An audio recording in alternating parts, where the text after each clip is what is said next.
nothing. We're not. There's nothing into that.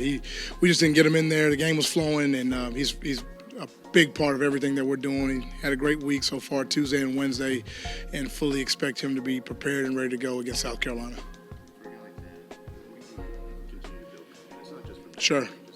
Take advantage of all the practice reps and make sure that we're watching the practice reps with him.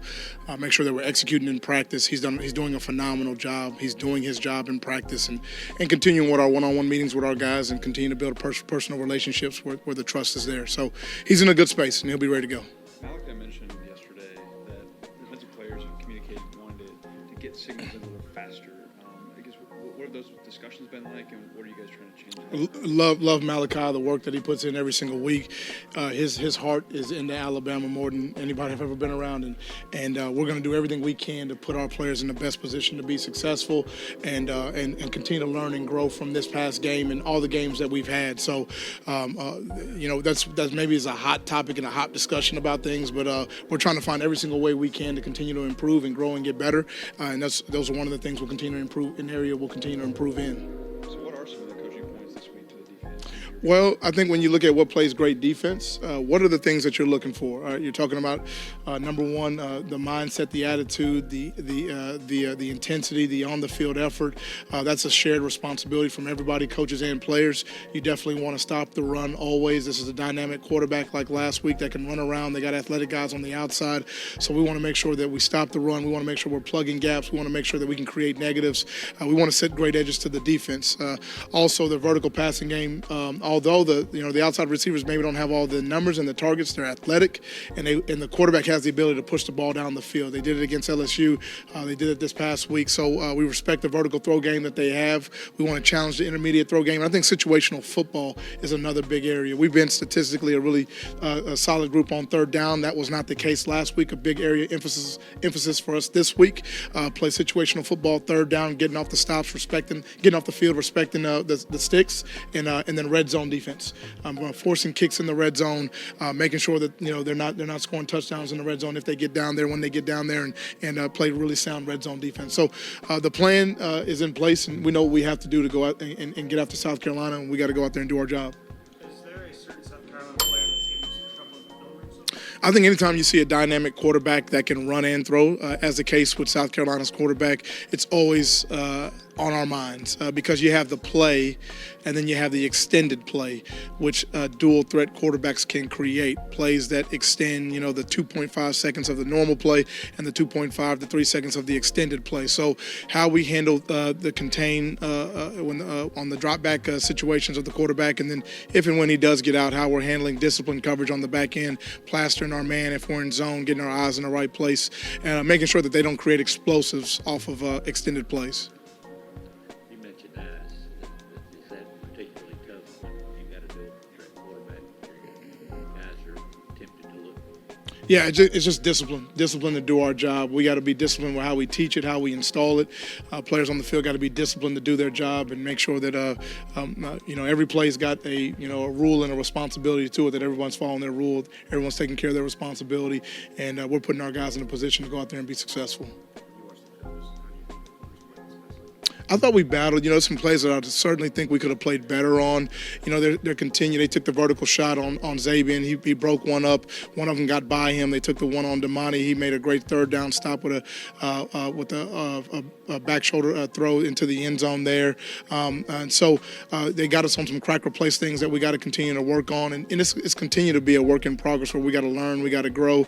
I do feel like our unit is a unit on the rise. I do feel like, Damani is in a good spot with how he's competing and how he's playing. We can always get better. We're always being extremely critical. And I think the relationships and the trust that we have do allow us to have truthful and honest and real conversations where they know that, hey, if we're giving you something, if we're critiquing you on something, we are doing it in the best interest of you being the best possible man, player, and student that you can be. So the energy is right. And anytime you go through a difficult situation, you get an opportunity to learn and grow from it. And I think that's what our opportunity is this week, to go out there and put our best foot forward, put our best football on display. Don't think we did that. I absolutely did not do that last week, and then so we get another opportunity to showcase that this week. Is there ever a point where you, before the game, in preparation, that you feel very confident that everything is? I think they're there's always a feeling that building up throughout the week, okay, what was Tuesday like? What was the intensity of the practice like? What was the detail in the coaching and the detail of the play? And as you go through the week, we want to continue to let our confidence grow and build going into game day, and we want to realize that confidence by demonstrated ability on game day. So I think you build your confidence through execution and reps and knowledge, having right conversations with guys. I think there really is a feeling of there's a confirmation that you have of, hey man, we had a pretty good week of work, which you feel like practice execution can lead to game reality. When you're doing a good job in practice, those things can happen right in the game. We want to continue to earn the right to have confidence going into the game because of how we prepare throughout the week. So I think I would agree with you. There is a confidence that can get built throughout the week through execution. You know what? We're very aware in terms of they're dynamic on special teams. Obviously, we have special teams coordinator, but that plays into a lot of the guys we coach in the back end because they're special teams players, and they create plays and create explosive plays through the kick game. So something we definitely got to be aware of, and just making sure all the way across the board. They got a tremendous coaching staff. They're a well-coached team, and we're going to have to be on top of our game to go out there and play well and execute. When you look back at last game, I know there was a negative certainly with the loss, but is there any positive you look back and you say, well, this guy really played good, but nobody got by it? Absolutely. I think, you're always looking for, the sweet spot. What's the truth? What happened? What did the film say? And not what I wanted to be, not what it looked like to maybe anyone else, but what did the film actually say? And then if it's not where it needs to be, the question is why. I think we're always searching for that why. If you were successful at something, why were you successful? If it was not successful, why was it not successful? If we can get to the root of the why, then we can solve problems. And if we can get to the root of the why, whatever is good, we can build on. So I think when you win, sometimes you think everything is great. And if you come up on the wrong side of things, you think everything is poor. And neither one of those are really absolute truths. There's a lot of good moments that occurred in the game, although we didn't get the end result. So we're going to continue to build on those good moments. We got to continue to erase the vertical throw game, which is something, we got to continue to make a point of emphasis on.